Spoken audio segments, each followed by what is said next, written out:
Hérodote et la Bible placent l'Arabie en Afrique. Preuve? Hérodote le confirme, livre 2, 8 et 15. L'Arabie est au-dessus de l'Égypte, près de la Nubie, Soudan. Il décrit des Arabes au sud de l'Égypte, pas dans le désert saoudien actuel. La Bible localise l'Arabie près du Sinaï qui devrait être aussi en Afrique et de Couche, Soudan.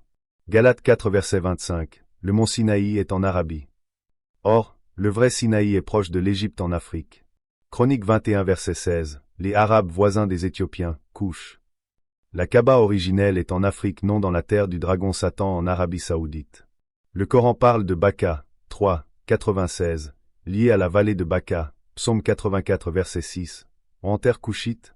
Les pyramides de Méroé, Soudan, ou les temples égyptiens correspondent-ils aux descriptions anciennes? Patricia Crone, historienne, prouve que la Mecque n'existait pas au 7e siècle comme grand centre commercial.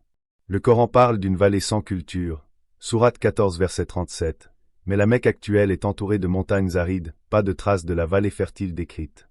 La Bible place le sanctuaire au sud, Midi, ou en Égypte. Isaïe 19 verset 19 parle d'un autel à Dieu en Égypte, peut-être près des pyramides. Psaume 84 verset 7 évoque la vallée de Baka, comme la Mecque, mais la situe vers des terres méridionales, Afrique. Et oui, l'Arabie Saoudite a volé l'histoire. Tout a été inventé de toutes pièces. Pour ceux qui aiment lire, voici quelques sources. Hérodote, L'Enquête, livre 2 sur l'Égypte. Études sur Couche et l'Arabie antique, Dr. David Adams, The Nubian Link. Patricia Crone, Make Eden The Rise of Islam. Les preuves sont là, sous nos yeux. L'Afrique n'est pas seulement un indice, mais bien la clé oubliée de l'histoire sacrée. Textes anciens, cartes perdues et vestiges archéologiques convergent tous vers une vérité révolutionnaire. La véritable origine de la Mecque se trouve sur les terres africaines, et le temps est venu de réécrire l'histoire.